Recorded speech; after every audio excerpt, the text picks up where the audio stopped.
A noble young lady awoke one night to discover a naked, handsome man lying beside her.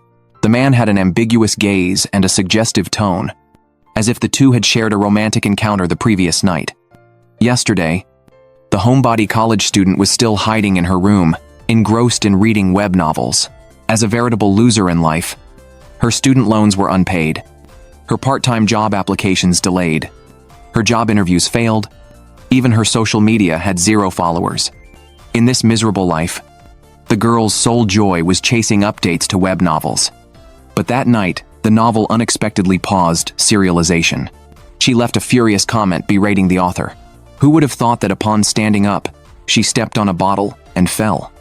The girl simply lay on the floor and fell asleep. Unexpectedly, upon waking in the morning, she heard someone call her young lady. Beside her stood deferential servants. The mirror before her reflected her own image dressed as an ancient noble maiden. Shocked, she urgently asked the servant who she actually was. The servant replied she was the youngest daughter of the chief state counselor, the young mistress of the residence, Lady Chasionchik. The girl was instantly stunned. Chasionchik was the supporting female character in the novel. With disbelief, she went outside her room. After surveying the surrounding world, the girl had to accept she truly had transmigrated into the novel's world. Guided by servants, Chasionchik went to see her parents and 3 older brothers.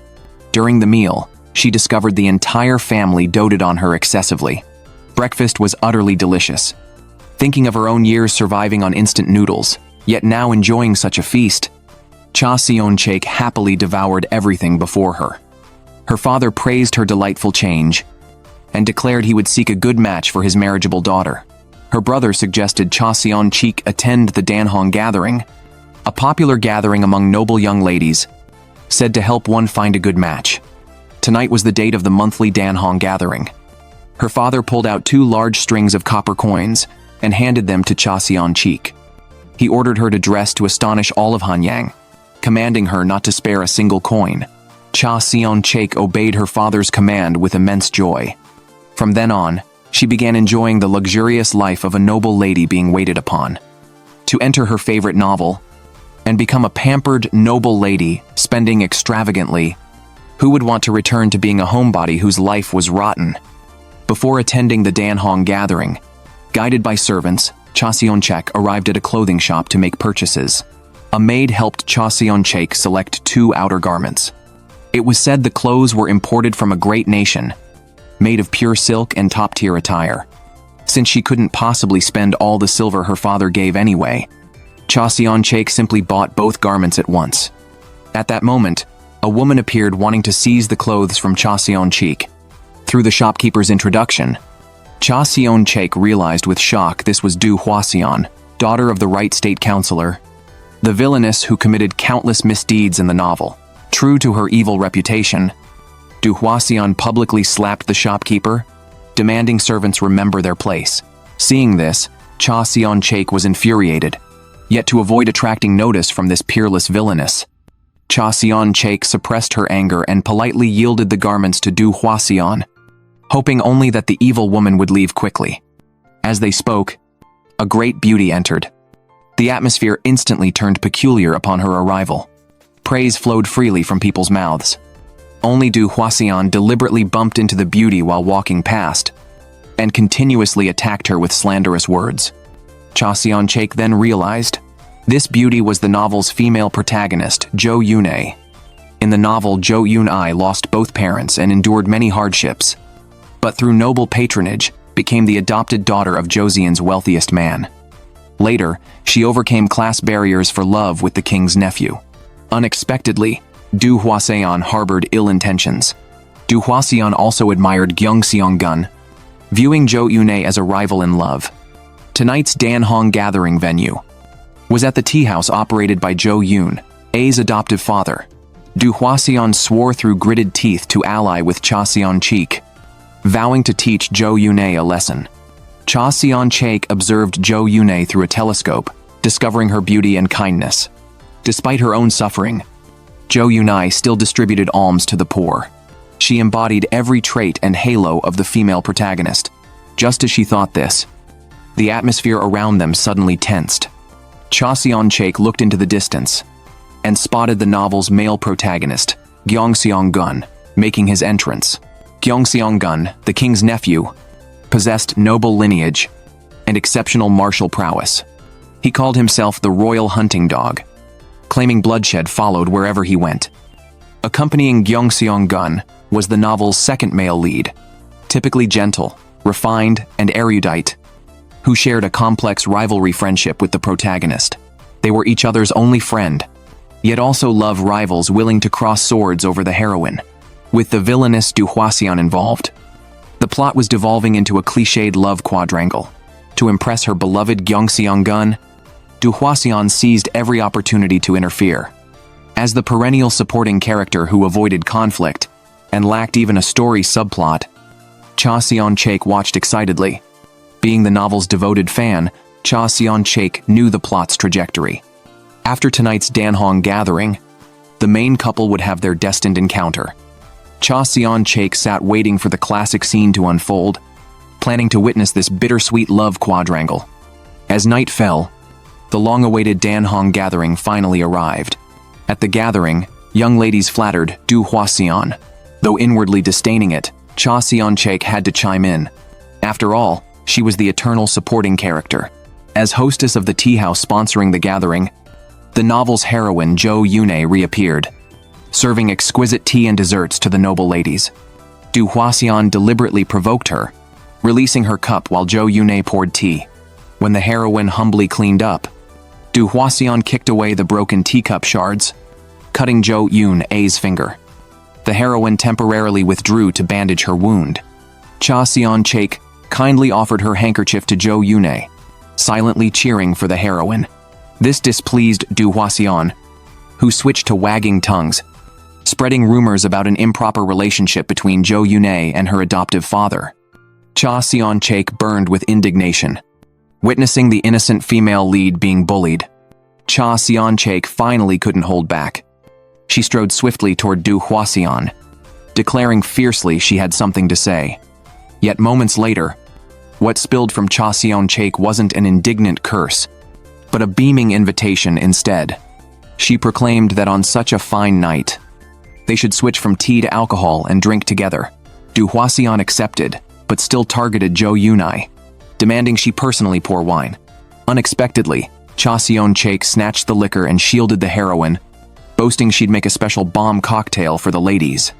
Using mixology skills learned in the modern world, Cha Seon-chaek concocted a novel liquor unknown in this story realm. Du Hwaseon took one sip and was instantly captivated. Cha Seon-chaek then instructed the ladies to line up, drinking together with everyone. Throughout the night, she mixed multiple classic bomb cocktails, thus freeing the heroine from the villainous while getting drunk herself. The next morning, Cha Seon-chaek awoke, only to feel her fingers brushing against someone's firm chest in her daze. Opening her eyes, she found a stark, naked, handsome man beside her.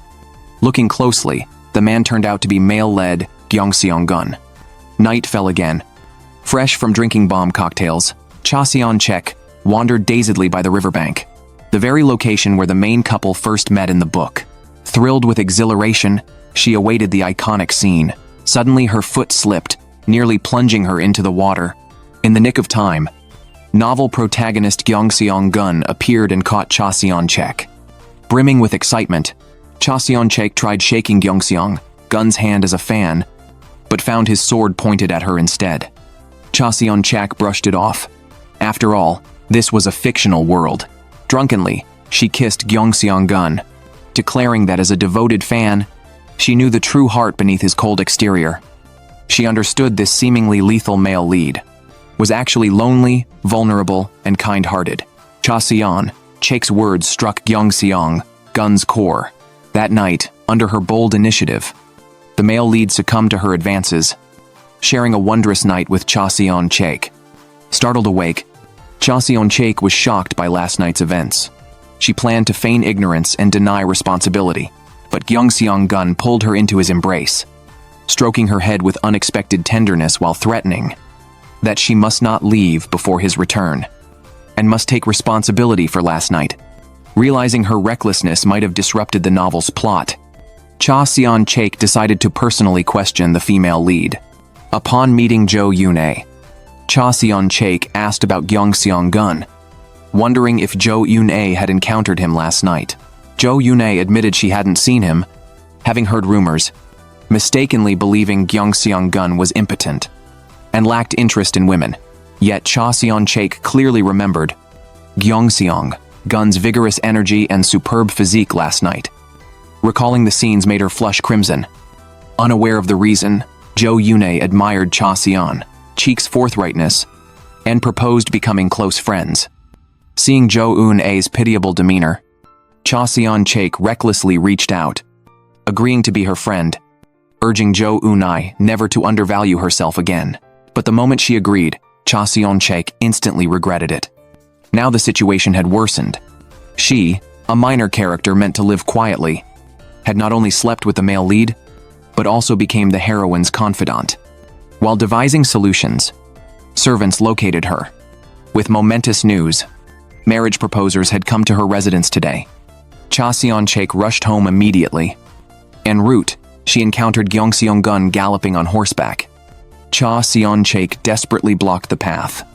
As hooves nearly trampled her, Gyeong Seong-gun's martial prowess allowed his horse to leap cleanly over her.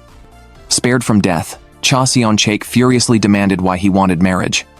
Gyeong Seong-gun declared with conviction that intimacy between man and woman logically necessitates marriage. Cha Seon-chaek made all kinds of excuses. At times, she claimed to forget last night. At times, she declared marriage couldn't be decided by one night's intimacy. Unexpectedly, Gyeong Seong-gun countered with threats. If Cha Seon-chaek refused, he would charge her entire family with the crime of stealing the chastity of a royal kinsman. Her household would face execution. Imagining her innocent family destroyed and herself possibly drawn and quartered, Cha Seon-chaek had no choice but to comply. She tried buying time by asking Gyeong Seong-gun for leeway to inform her family about the marriage. Gyeong Seong-gun agreed, but gave only 3 days. He would return to propose formally after 3 days. Cha Seon-chaek plotted to escape during this interval. Upon returning home, she immediately packed money and valuables. She refused to rise from supporting character to female lead, knowing heroines inevitably suffer hardships and dangers. Besides, Gyeong Seong-gun's true destiny was with Jo Yoon-ae. She wouldn't come between them. While speaking to servants, villainous Du Hwaseon barged in, slapping the maid who tried to block her. Just as Cha Seon-chaek predicted, Du Hwaseon aggressively demanded where she'd been last night. Du Hwaseon's spies had witnessed Cha Seon-chaek entering and leaving Gyeong Seong-gun's villa, suspecting an intimate relationship. Cha Seon-chaek's reaction confirmed Du Hwaseon's suspicion. Du Hwaseon viciously swore revenge before storming off. Cha Seon-chaek grew more frustrated. She was just a dutiful side character. Why did fate keep forcing her into the spotlight? Determined to escape becoming the protagonist, Cha Seon-chaek resolved to flee. But Gyeong Seong-gun had issued strict orders. No unmarried noblewoman could leave the city. Cha Seon-chaek disguised herself as a man to slip past the guards. Unexpectedly, Gyeong Seong-gun plastered her portrait across the city. If she attempted to leave forcibly, servants would pursue her relentlessly. Cha Seon-chaek nearly broke down, unaware Gyeong Seong-gun was observing her every move through binoculars. Watching Cha Seon-chaek scheming, a smile even surfaced on Gyeong Seong-gun's icy expression. But Cha Seon-chaek refused to yield. Prompted by a servant, she devised another plan. To become the type of woman Gyeong Seong-gun despised. Gyeong Seong-gun was fastidious and detested filth and foul odors. So Cha Seon-chaek plunged into muddy fields, deliberately transforming herself into a beggar. To her shock, Gyeong Seong-gun showed no disgust. Instead, he took her hand, praising her for aiding famine relief, calling her a model noblewoman. Still defiant, Cha Seon-chaek visited Gyeong Seong-gun's villa at night, presenting a falsified birth chart. She claimed their marriage would doom him to an early death. Yet Gyeong Seong-gun remained unmoved. Meeting his destined partner made a shortened life worthwhile. He even demanded she never remarry after his passing. He couldn't tolerate other men touching her, even in death. Cha Seon-chaek deployed her final gambit, shaving her head to become a Buddhist nun. Gyeongseong-gun countered ruthlessly, listing her worldly vices before the abbess: her love of alcohol and meat. Cha Seon-chaek hastily vowed to uphold monastic vows. Gyeongseong-gun struck harder, blurting out she'd already lost her virginity. Hearing this, the abbess chanted Amitabha and refused to accept her. Out of options, Cha Seon-chaek fled into the woods, only to encounter two lecherous bandits. Trapped and desperate, the novel's second male lead suddenly appeared, grabbing Cha Seon-chaek's hand and pulling her to safety.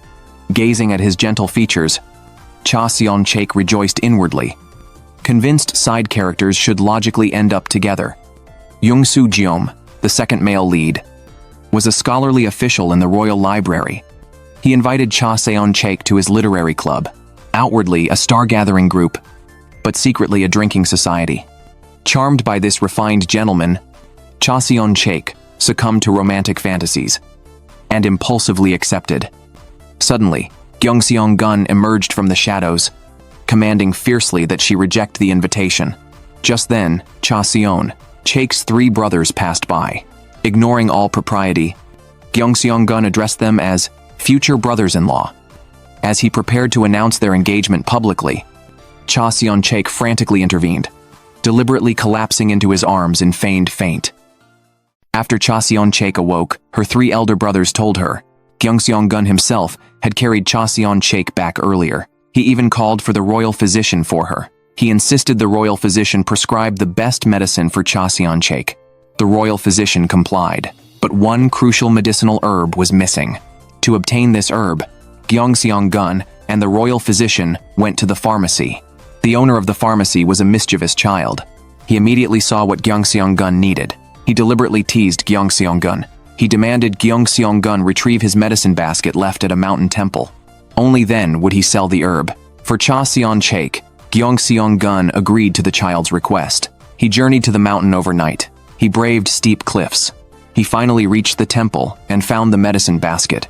But then, a fierce tiger from the mountains heard him and approached. The tiger pounced on Gyeongseong-gun. Gyeongseong-gun fought the tiger desperately for his life. He slipped and fell near the cliff edge. Fortunately, the child from the pharmacy appeared and saved him just in time. Gyeongseong-gun gave the retrieved basket to the child. The child kept his promise. He gave the precious herb to Gyeongseong-gun. Cha Seon-chaek was troubled by Gyeongseong-gun's persistence. She knew deeply that the woman destined to marry Gyeongseong-gun should not be her. She refused to take another person's place. Once before, in the real world outside books, Cha Seon-chaek had a falling out with her close friend for this reason. One day, her close friend's boyfriend confessed his feelings to Cha Seon-chaek. Cha Seon-chaek rejected him immediately. Unexpectedly, her close friend misunderstood. She suspected Cha Seon-chaek was secretly seeing her boyfriend behind her back. In anger, she poured a bottle of drink over Cha Seon-chaek's head. The close friend's boyfriend was even more ruthless. He changed his story. He claimed Cha Seon-chaek had acted pitifully to seduce him. From then on, rumors spread at school that Cha Seon-chaek seduced her close friend's boyfriend. She endured classmates pointing fingers and gossip. When Cha Seon-chaek saw her close friend again, her friend looked coldly at her. She scolded Cha Seon-chaek for being shameless. After that, Cha Seon-chaek quietly left school. She poured all her focus into online novels. It was precisely because of that humiliating experience that Cha Seon-chaek vowed never to have anything to do with anyone who belonged to someone else. As she was thinking this, Gyeongseong-gun appeared and gave the herb to Cha Seon-chaek. Seeing Gyeongseong-gun covered in wounds, Cha Seon-chaek felt secretly distressed. She asked if he was hurt. Gyeongseong-gun only said he was fine. Then he unusually allowed Cha Seon-chaek to attend the literary gathering hosted by Young Soo-jeom. Cha Seon-chaek hesitated while looking at the precious herb. She wondered if she should accept something not meant for her. At that moment, a maid handed Cha Seon-chaek a letter. The letter was from the female-led Jo Yoon-ae. Jo Yoon-ae invited Cha Seon-chaek to taste newly made snacks from the merchant group. Cha Seon-chaek initially wanted to refuse harshly, but thinking of Jo Yoon-ae being alone softened her heart. Suddenly, Cha Seon-chaek thought of a brilliant plan. Cha Seon-chaek visited Young Soo-jeom. She asked if Jo Yoon-ae could join the literary gathering too. Young Soo-jeom immediately agreed. He informed Cha Seon-chaek that Gyeong Seong-gun would also attend tonight. Hearing this made Cha Seon-chaek even happier. Actually, Gyeong Seong-gun attending perfectly suited her intentions. Cha Seon-chaek took Jo Yoon-ai to the literary gathering and urged her to dress beautifully. Tonight she would restore the novel's plot to its original course. She would unite the true main couple. As Young Soo-jeom arrived, the literary gathering officially began. Under Cha Seon-chaek's searching gaze, Gyeong Seong-gun made a dazzling entrance. Cha Seon-chaek was almost stunned. Before her stood Gyeong Seong-gun in gorgeous clothes, with sharp brows and starry eyes. His heroic aura couldn't be concealed at all. Suddenly Cha Seon-chaek's heart raced unexpectedly. Actually, before attending the gathering, Gyeong Seong-gun had specially asked someone to groom him. Cha Seon-chaek stumbled and fell into Young Soo-jeom's arms. Young Soo-jeom supported the beauty with his hands. Gyeong Seong-gun noticed this scene and felt jealousy. Young Soo-jeom quickly released her and signaled everyone to begin the gathering. To matchmake Jo Yoon-ai and Gyeong Seong-gun, Cha Seon-chaek deliberately praised Jo Yoon-ai's skills. She called Jo Yoon-ai the finest noble lady of their time. Whenever Gyeong Seong-gun responded, Cha Seon-chaek would continuously flatter them. She declared that Jo Yoon-ai and Gyeong Seong-gun shared a deep connection. Seizing the lively atmosphere, Cha Seon-chaek prompted everyone to taste snacks made by Jo Yoon-ai herself. Everyone present praised the snacks enthusiastically. Only Gyeong Seong-gun refused to eat. Cha Seon-chaek saw this and directly picked up a dessert. She shoved it into Gyeong Seong-gun's mouth. Gyeong Seong-gun chewed it but offered no praise. Instead, he made sharp comments. Cha Seon-chaek didn't give up. She prompted Young Soo-jeom to start the night's activity. Young Soo-jeom had hidden slips with poetry lines in the house. Whoever found them first and completed the poem would get a gold ring. Gyeong Seong-gun didn't want to participate, but Young Soo-jeom was blunt with his friend. If Gyeong Seong-gun refused to join, he would forcibly remove him as chairman of the literary gathering. While searching for the slips, Cha Seon-chaek walked with Jo Yoon-ai, but she deliberately lied to Jo Yoon-ai. She lured Jo Yoon-ai to the pond. By the pond, Jo Yoon-ai found no slip but met Gyeong Seong-gun. The moment they encountered each other, flower petals drifted down from the sky. This scene matched the novel's original meeting of the main couple. Of course, the petals didn't fall naturally now. Cha Seon-chaek had asked her maid to hide in a tree and scatter them. Cha Seon-chaek believed recreating this destined first meeting would make the main couple fall in love as intended. Unexpectedly, facing the romantic petals, Gyeong Seong-gun sneezed. He declared he was allergic to pollen. Before leaving, Gyeong Seong-gun mistakenly called Jo Yoon-ai Du Hwaseon. Jo Yoon-ai rarely got angry. She turned and walked away directly. Cha Seon-chaek had arranged for her maid to release mice. Startled, Jo Yoon-ai threw herself toward Gyeong Seong-gun's arms as expected, but Gyeong Seong-gun dodged perfectly. This caused Jo Yoon-ai to fall into the pond. Seeing Gyeong Seong-gun squat by the pond, Jo Yoon-ai instinctively reached her hand toward him. But Gyeong Seong-gun didn't save the beauty. He only retrieved his sword accidentally drawn by Jo Yoon-ai from the pond. Jo Yoon-ai apologized to Gyeong Seong-gun, but Gyeong Seong-gun showed no mercy to women. Instead, his eyes turned fierce. He pointed his sword at Jo Yoon-ai. This was his treasured sword. If it got damaged, he would not forgive Jo Yoon-ai. The literary gathering continued. Young Soo-jeom raised his cup and recited poetry, but the atmosphere had turned icy due to Gyeong Seong-gun's earlier chaos. To ease the mood, Cha Seon-chaek repeated her trick. She mixed her specialty bomb cocktails for everyone on the spot. With fine liquor, the gathering's atmosphere revived. After one round of bomb cocktails, to match Gyeong Seong-gun and Jo Yoon-ai, Cha Seon-chaek brought modern table games into the novel's world. She had prepared many small wooden blocks with her maid in advance. Each block had a question written on it. Whoever drew a block must ask the question to the person on their right. If unable to answer, the punishment was drinking extremely strong liquor. As the bottle spun, Jo Yoon-ai became the first player to pick a block. Her question was, if your lover turned into a bug, would you kill them or let them live? Following game rules, Gyeong Seong-gun on her right had to answer. Gyeong Seong-gun looked at Cha Seon-chaek. Then he refused to answer. He stated firmly that even if he died, his lover could never become a bug. When Gyeong Seong-gun drew a block, The question was even more outrageous. It asked about the color of his undershirt. Cha Seon-chaek on his right needed to answer. But Gyeong Seong-gun changed the question arbitrarily. He asked Cha Seon-chaek when she last kissed someone. Everyone present blushed. But Cha Seon-chaek showed no embarrassment. She lied that as a noble lady, she had never kissed anyone. Gyeong Seong-gun ignored this. He nearly announced publicly that they spent a night together. Before Cha Seon-chaek could stop him, Gyeong Seong-gun took her hand. He declared their marriage on the spot. Amid everyone's shock, Jo Yoon-ae suddenly felt unwell. Cha Seon-chaek guessed. Jo Yoon-ae might be allergic to peach in the bomb cocktails. In the fluster, Cha Seon-chaek accidentally knocked over a candle holder. Flames ignited liquor spilled on the floor. The fire spread rapidly. This led to Gyeong Seong-gun saving the beauty next. After rescuing Cha Seon-chaek, Gyeong Seong-gun deeply felt he had madly fallen for the woman before him. To marry Cha Seon-chaek, Gyeong Seong-gun went to her residence that night. He proposed the marriage to her parents. Unexpectedly, Cha Seon-chaek's father harshly refused. The reason was her 3 older brothers remained unmarried. Cha Seon-chaek's father firmly told Gyeong Seong-gun he only wished his daughter to marry an ordinary family. He absolutely wouldn't betroth her to royalty entangled in political turmoil. Gyeong Seong-gun couldn't change his royal status yet, but he didn't give up easily.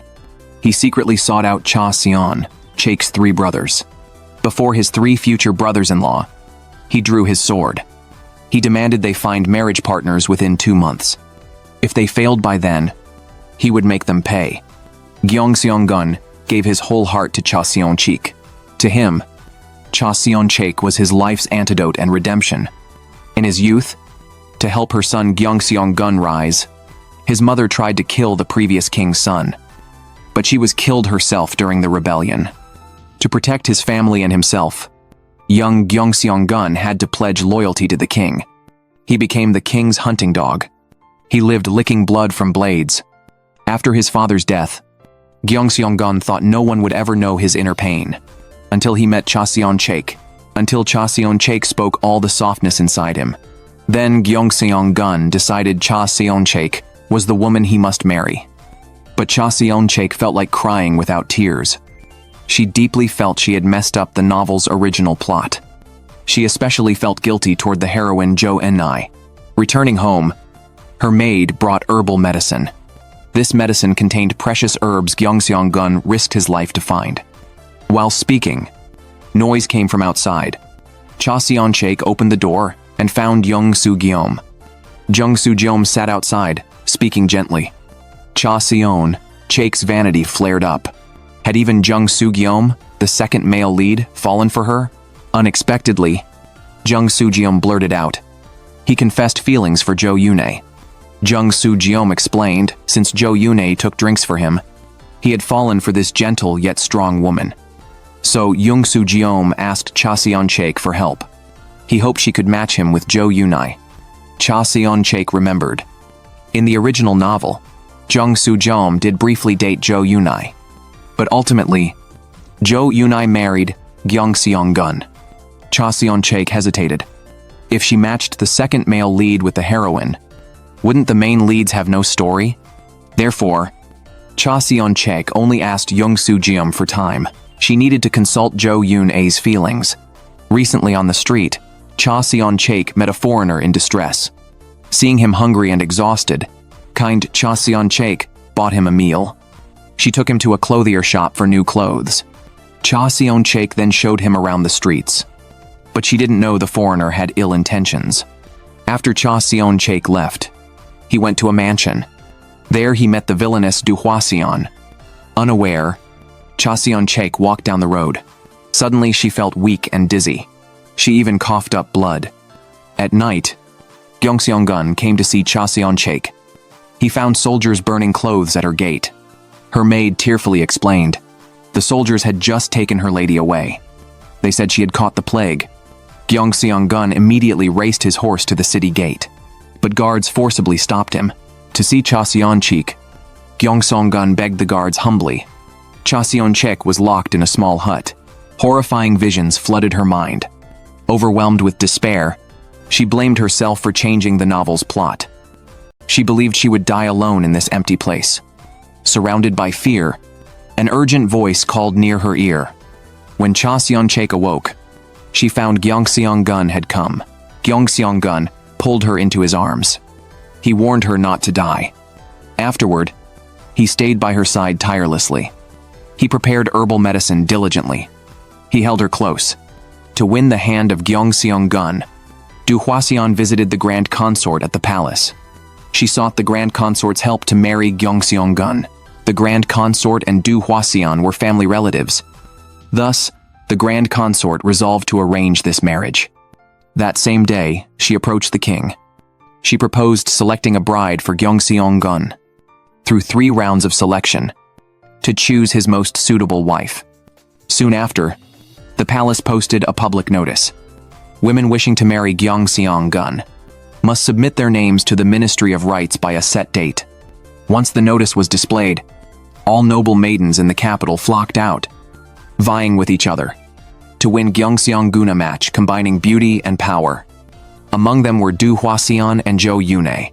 Jo Yoonhae's wealthy merchant adoptive father insisted she join the selection, hoping to make her the future princess. Forced to obey her father, Jo Yoonhae complied. The child who guided Gyeong-seong-gun to find herbs the previous day was actually a ghost. The ghost possessed a shaman to matchmake Gyeong-seong-gun and Cha Seon-chaek. It used witchcraft to blow the notice before Cha Seon-chaek. Seeing the notice, Cha Seon-chaek realized only 1 hour remained before the deadline. Instinctively, Cha Seon-chaek rushed out. She had resolved to entrust her heart and fate entirely to Gyeong-seong-gun.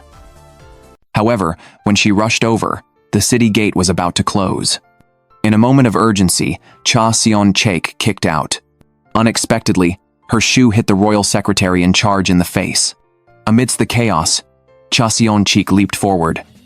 She squeezed through the half-closed gate. Finally, she reached the royal secretary just before the deadline. Unexpectedly, the list she carried was missing. Cha Seon-chaek resolutely tore a piece from her skirt hem. She immediately wrote her own list on the torn skirt piece. Thus, she successfully enrolled. After enrolling, Cha Seon-chaek returned and told Gyeong-seong-gun about the day's events. Learning that Cha Seon-chaek had submitted the list, Gyeong-seong-gun was deeply surprised. He thought Cha Seon-chaek only wanted to escape him. Cha Seon-chaek told Gyeong-seong-gun about being misunderstood by her close friend in the past. She wasn't afraid of or disliked Gyeong-seong-gun. She was afraid of repeating the mistake. Gyeong-seong-gun, however, saw clearly that this was not Cha Seon-chaek's fault. Cha Seon-chaek hinted. Gyeong-seong-gun was the protagonist, destined to have a great love match. She herself was merely an insignificant supporting character. Little did she know, Gyeong-seong-gun said firmly, loving Cha Seon-chaek was his own choice. If he was the protagonist, then Cha Seon-chaek was the heroine he chose. Late at night, the two walked in the flower field. Cha Seon-chaek got startled and hid in Gyeong-seong-gun's arms. She tried to pull away, but Gyeong-seong-gun held her tightly. Gyeong-seong-gun's horse arrived at just the right moment. On horseback, Gyeong-seong-gun openly held Cha Seon-chaek's hand without concealment. To him, loving a woman was perfectly natural. There was no need to hide it. Meanwhile, at the residence, Cha Seon-chaek's family was praying for her safe return. Shortly after, Cha Seon-chaek returned to the residence, embraced by Gyeong-seong-gun. Learning that Gyeong-seong-gun had saved their daughter, her mother wanted to invite him inside. But Cha Seon-chaek's father quietly scolded her. Gyeong-seong-gun overheard and politely declined Cha Seon-chaek's mother. The next day, Gyeong-seong-gun went to see the Grand Royal Consort. He hoped she would immediately stop the consort selection. He confessed he had already found the woman he wished to marry. Unexpectedly, the Grand Royal Consort already knew all about it, but she stated that royal marriage was not about mere affection. She demanded Gyeong-seong-gun take back his words. Gyeong-seong-gun did not back down. He believed his woman would surely stand out in the selection process. The next day, Cha Seon-chaek bid farewell to her family and went to the palace for the consort selection. At that time, Cha Seon-chaek was full of confidence. She was an avid reader of historical romance novels. She could recite the consort selection steps blindfolded. As the gong sounded, the consort selection officially began. To Cha Sion, Cheek's surprise, the challenges were completely different from what she had read in novels. In truth, to make Cha Sion Cheek give up, these challenges were personally set by the Grand Royal Consort. The first challenge was a triple event physical contest. The participating young ladies had to throw a heavy cannonball over a white line not far away. Crossing the line meant passing. Du Huaxian threw first. She effortlessly threw the cannonball over the white line. But Cha Sion Cheik noticed what Du Huaxian threw was not a cannonball. It was an iron bowl shaped like a cannonball, but extremely light. Clearly, this was a fake contest with Du Huaxian as the predetermined winner. When it was Cha Sion Cheik's turn, she got an overweight cannonball. Cha Sion Cheik stayed calm and used scientific principles. She turned around and hurled it forcefully. She decisively made the cannonball land just outside the white line. Meanwhile, Gyeongseong Gun was watching Cha Sion Cheik through a telescope. Jung Soo Jeom took the telescope. He saw Jo Yoon-ae was also among the young ladies in the selection. This deeply troubled him. The consort selection moved to the second round. This time, archery was tested. Only hitting the bullseye allowed one to advance to the next round. Among them, Jo Yoon-ae shot and hit the target. When it was Du Huaxian's turn, Cha Sion Cheik discovered that the target opposite Du Huaxian subtly moved to match her. Through obvious cheating, Du Huaxian hit the target in one shot. When it was Cha Sion Cheik's turn, a strong wind suddenly arose. Fortunately, a spirit helped by secretly casting a spell on Cha Sion Cheik. This let her perfectly pierce the bullseye despite the strong wind. Cha Sion Cheik was ecstatic. The consort selection then entered the final round. This time, the participating young ladies had to deliver tea and snacks to the palace court ladies. Along the way, people kept accidentally dropping and breaking dishes, getting eliminated. Du Huaxian deliberately bumped into Cha Sion Cheik to cause trouble. Luckily, Cha Sion Cheik had experience working in a restaurant. She smoothly caught the tray about to fall.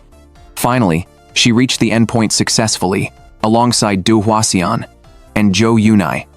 The final sole winner had not been selected yet. This meant the consort selection was not over. Cha Sion Cheik looked grave. Her heart was filled with guilt toward Jo Yoon-ae. Jo Yoon-ae was exceptionally sharp. She also saw Du Huaxian was the predetermined winner, but she didn't regret participating. Though Jo Yoon-ae's adoptive father was wealthy, he remained a lowly merchant, looked down upon. Joining the selection to change her class was her necessary mission. To Jo Yoon-ae, nothing in life was meant to be. All one could do was seize the present moment.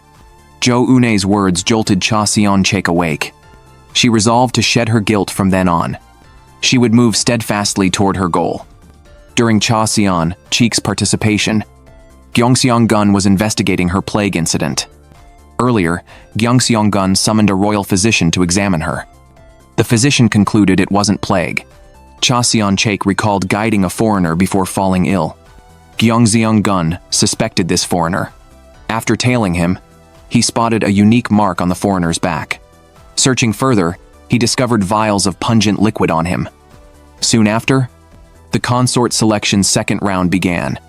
This tested the participants' wisdom. The Grand Royal Consort gave each 10 yang of copper coins. 2 days later, they must show how much they multiplied the sum. Cha Sion Cheik was deeply troubled. She lacked Jo Yoon-ae's merchant guild experience. Nor had she studied finance in the modern world. She had no idea what to do. Later, Cha Sion Cheik spotted Gyeongseong Gun on the street. She happily waved at him, but Gyeongseong Gun hurried away as if he didn't see her. Around the corner, Gyeongseong Gun encountered Du Huaxian. They collided, splashing dirty water onto his clothes. Gyeongseong Gun used this as an excuse to visit Du Huaxian's home. Du Huaxian already treated him as her future husband.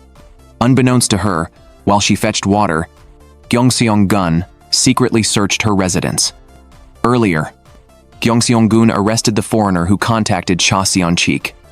He ruthlessly interrogated him to name the mastermind. The foreigner refused to talk. But subordinates found the foreigner disembarked from Do Sion's family ship. To find evidence, Gyeongseong-gun personally approached Duhua Sion. In Dohwa Sion's home, he found medicine bottles identical to the foreigner's H-press. Hearing Duhwa Sion approach, Gyeongseong-gun loosened his clothes to mask his true intent. Duhwa Sion was indeed captivated by his charm. She missed his real motive completely. After changing clothes, Gyeongseong-gun feigned interest in foreign objects. Duhwa Sion led him to her family treasury. It was filled with exotic treasures from various countries. He noticed the medicine symbol etched on many treasures. Gyeongseong-gun confirmed the link between Dohwa Sion's family and the foreigner. As he prepared to leave, Duhwa Sion complained. She accused Cha Seon-chaek of misconduct for close association with a foreigner. She claimed they planned to elope overseas together. Back at his residence, Gyeongseong-gun immediately removed the clothes worn at Dohwa Sion's. More than confirming the foreign connection, he fixated on Duhwa Sion's slander against Cha Seon-chaek. Though knowing it was false, he couldn't stop imagining Cha Seon-chaek eloping overseas with the foreigner. A servant noticed Gyeongseong-gun's agitation. He realized Cha Seon-chaek had changed him into a flesh-and-blood person with emotions. The servant's words reminded Gyeongseong-gun of their first night. That night, Gyeongseong-gun willingly gave her his precious first time.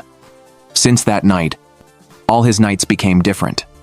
Now, to protect Cha Seon-chaek, Gyeongseong-gun must investigate secretly and endure longing without her knowledge. That's why he couldn't meet her even hearing her call. The 2 days arrived. The participants presented their solutions to the Grand Royal Consort. Duhwa Sion flattered her, saying she melted the 10 yang of silver. She forged it into a ring to pass down through generations. This would commemorate the Grand Royal Consort's challenge. When it was Jo Yoon-ae's turn, she used the 10 yang to buy food and brushes for orphans. She believed these orphans could become future talents for the nation. Only such talents could ensure the homeland's security and prosperity. Finally, it was Cha Seon-chaek's turn. Cha Seon-chaek used the 10 yang to rent unused farmland. She raised catfish and loaches there. They are natural enemies. Placing natural enemies together would stimulate their survival instincts. This would make them breed with all their might. Cha Seon-chaek then sold the large quantity of bred catfish and loaches. She earned a significant sum quickly. Soon, the second selection results were announced. All 3 passed, and Cha Seon-chaek scored the highest. Cha Seon-chaek was ecstatic. In truth, the idea of raising catfish and loaches together came from her university professor.